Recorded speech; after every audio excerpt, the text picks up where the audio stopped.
In late October 1972, Carrie Dixon and a friend were on Interstate 80 heading to the Mount Pocono, Pennsylvania area to attend a party. Behind the wheel, Dixon's friend pointed out a light in the east that was moving erratically. Together they watched it.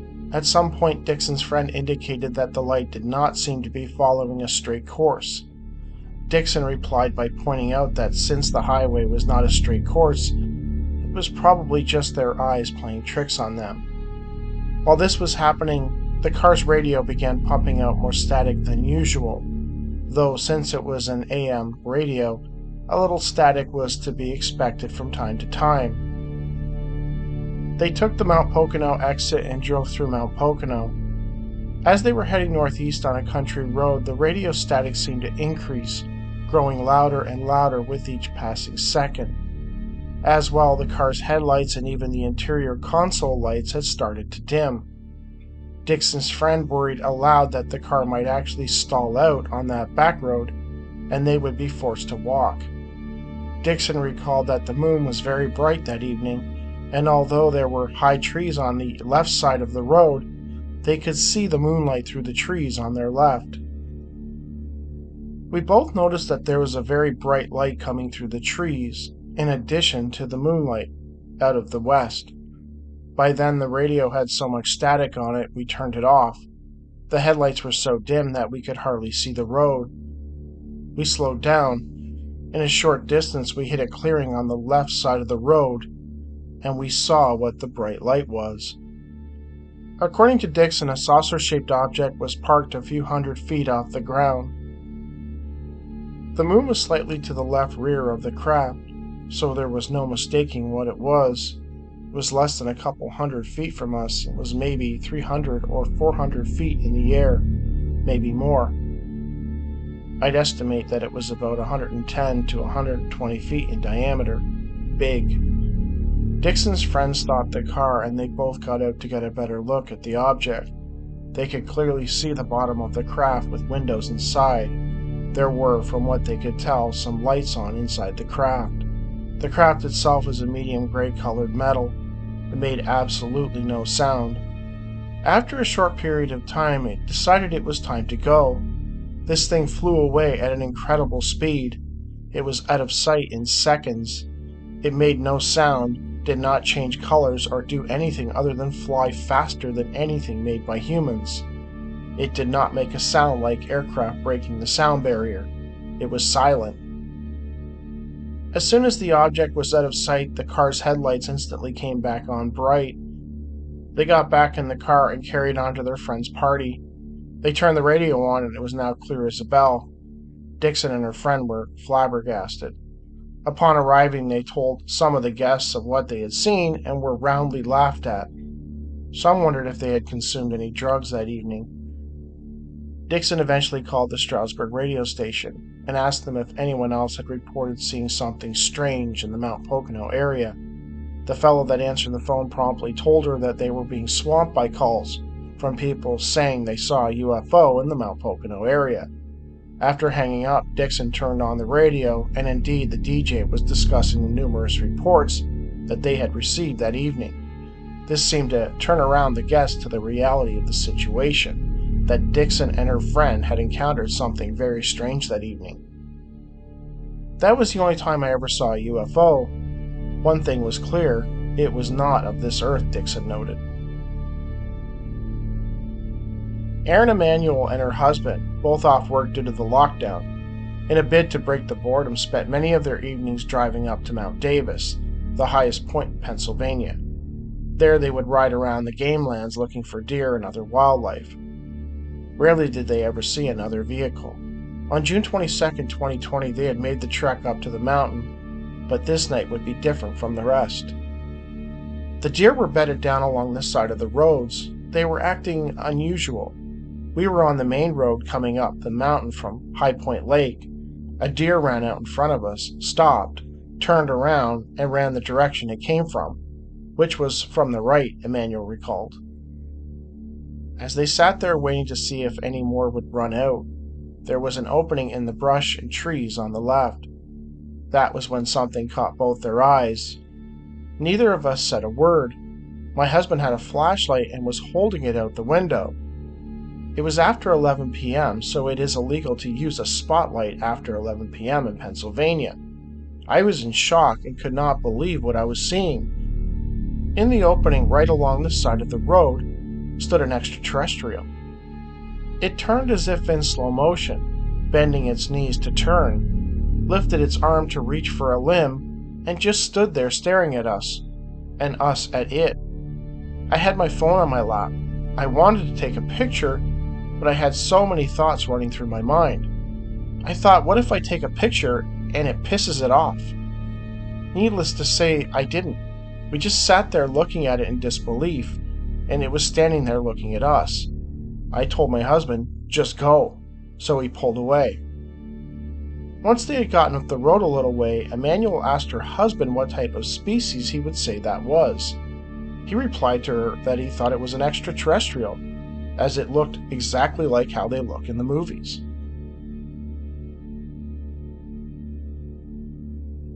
So quite a few years ago, I got this comment left in one of my videos from somebody named Petro or something, and it was a weird story. I never really knew what to do with it because it was so weird. I actually had to read it like 2 or 3 times just to try to make sense out of what they were saying. But it's very strange. I'm just gonna read it here. I'll read it verbatim because I think if I tried to like present it or rewrite it in any way, it wouldn't do it justice. So I'm just gonna read it verbatim and let you guys think what you want of it. I was at an outdoor celebration for the New Year of 2000 in Toronto. The celebration was the Ethiopian version of year 2000. Anyway, I had gone to where the celebration was taking place in an open field. I knew lots of people, including the one who had gone with me. However, people kept leaving on me, only to meet a different set of people who I knew in the past, who also left at times in the middle of a conversation. There were shows and lots of stuff going on, so I thought nothing of it. As the day turned to evening, I wanted to find my closest friends. There were so many people that it wasn't easy. Eventually, I found one of my friend's husbands who had recognized me. I talked to him about what was going on. He said they were looking for me and that he would take me to where they were at. So as we were walking and talking, he gets a phone call. He gives me a hand gesture that he needed to answer the call. So he walks away a little bit farther to a quiet place so he could hear and speak in private. I just nodded. I could see him. He was not that far away, and there was a tree close by, so I waited there for him to return. I started watching the show. I waited and waited and waited, and he never returned. No one was under the tree except me and people walking by. Then someone calls me. They offered me a chair so I could watch the show comfortably. I sat there and continued watching the show, wondering about his disappearing act. The girl who had shared the chair said she would be right back. She also did not return. Her husband showed up to ask me where she had gone. I just got up and left the field. On Main Street, I run into who I thought was my friend, I'll explain later, dressed up in an Ethiopian flag from top to bottom, including an umbrella. I call for her and she seemed startled, as if she had just seen a ghost. I told her that I was going home because I had no one to hang around with. She practically pulls my hand off, trying to lead me where the friends I was looking for were. As I said, it was dark and my friends were not acting happy to see me. The show was getting very interesting, so I got in the mood for some dancing, trying to forget everything that was going on. After the show ended, people started to make plans. I went to the girl whose husband tried to take me where they were. I wanted to complain about him. She started acting as if a long-dead friend had just showed up. She was hugging and asking me where I was all this time. The rest of the friends who heard the commotion turned around to see who she was talking to. They too started acting as if their long-lost friend had showed up out of thin air. I informed them that I was standing here the whole time, dancing and screaming. I was wearing a white long shirt with a black skirt, and they didn't see me. Later on, the husband of the friend started accusing me of standing him up. He continued to complain that he was taking me to the friends, only to leave him cold. He said the phone call took less than a minute, and when he returned, I was nowhere to be found. I was standing in the same spot when he left to answer the phone for at least a half an hour or more. Even the person who got me a chair was one step from where I was standing. I believed him because of how my female friends acted earlier, as if I'd popped out of thin air. After that, we went to some nearby restaurants and took so many pictures, including the friend who dragged me back, the one who was wearing the Ethiopian flag. I promised them I'd email them the pictures. I took the email address and called it a night. I shared a taxi with some of them and went home. Okay, do you remember what I said about the friend? I said, I'll explain later. My friend, the one who found the rest of my friends, the one with the flag clothing, yeah, that one, well, she wasn't at the celebration field or the restaurant party. Not only that, she was out of the country. She wasn't even in Canada at the time. I showed her pictures and the email address she gave me. She agreed that it was hers, but she didn't participate in the festivities, nor did she go to the places we went to after. Several people had claimed that I had gone missing for hours. They could not find me, despite what I was wearing. The dancing, the singing, sometimes right in front of them. Friends I had known for years. Even stranger, some of the pictures I took in the field that night came out blurry. There were some cute guys dancing around in what seemed like Arabic royal clothing. Their pictures also came out blurry. Later, all the pictures that I took that night seemed to disappear. When I first read this story, I actually had to read it a couple of times because I didn't really understand what she was getting at. And then when I actually kind of understood it, I just thought it was really strange. What I think happened is that from the sounds of it, she had gone to this event, which I think happened around September 8th, 2007, which is when I think this event happened in, I think it's the Christie Lake Park. I might be wrong. If I'm wrong, I'll put it up on the screen. I think that's where this happened in Toronto. They had this big Y2K event. The woman this girl had gone to this event with her friends. They eventually kind of drifted away. They kind of did their own thing as these big events, things like that happen. When she had she ended up finding some older friends that she had. They were there, and I guess that happens. You're going to run into all sorts of people, new friends, old friends. So that's not that weird. But they sort of took off too, and she kind of lost track of them. Eventually, it got to the point where she was kind of wondering where her friends or the ones she had gone there with were. She couldn't find them. So she eventually ran into the husband of one of the friends who was like, hey, where have you been? We've been looking for you. I'll take you to where they are. Along the way, he got a phone call, and he ended up walking away, to get some privacy, and he never came back. So at that point, the witness decided she's just going to leave. She couldn't find anyone that she went there with, so she was like, you know what, I'm just going to go. She ended up running into this other friend who was dressed in a Ethiopian flag. And this friend, I guess she wasn't that close with her. They were older friends or something along those lines, but she ended up taking them to her original friends. And then when she got there, the original friends didn't seem to acknowledge her. So she thought that was a little bit weird, but she ended up, she was back with her friends, so she ended up kind of getting into it and singing and dancing and the whole bit. And then when it was all wrapping up and they were deciding what they were going to, do afterwards, she talked to one of these friends, and the friend reacted like she had been gone she had been gone all this time. Like, where have you been? She's like, I was standing right here, for the last, however long, and you didn't acknowledge me. And then the other friends saw her and reacted the same way. And she thought that was a little bit weird.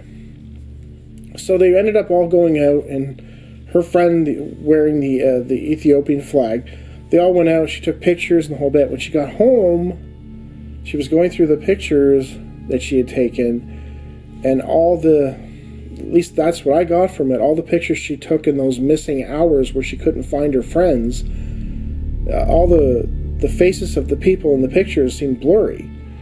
And her friend, also the one with the Ethiopian flag, she also was seen blurry, her face did. And it turned out that, and this is where it gets really strange, her friend that she'd run into that took her to her original friends that didn't acknowledge her, that friend told her that she wasn't at this festival and she wasn't even in the country at the time, which she found to be incredibly strange. So who was she talking to?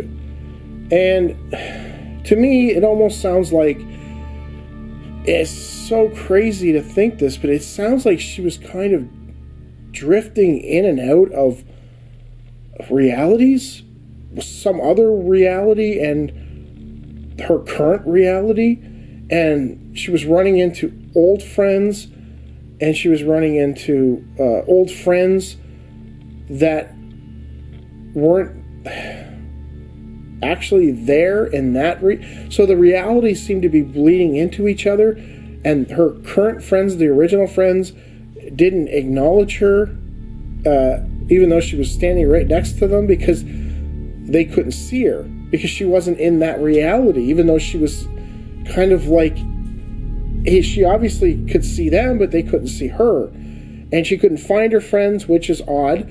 It's like she had, at some point during the festival, she had kind of like slipped away into another place, and in this other place her old friends were there, but not the current friends. And the pictures, she said, eventually all just vanished. The pictures, she said, they all just sort of vanished. She didn't know what happened to them. It's very, very strange. Like, I've never heard of a case where somebody seemed to be drifting in and out of realities and not even realizing it. But that's the only thing I could take from this. There's no explanation for it. I have no idea. There were so many aspects of, like, the friend that had the husband who she had run into and said, "I'll take you to where your friends are at."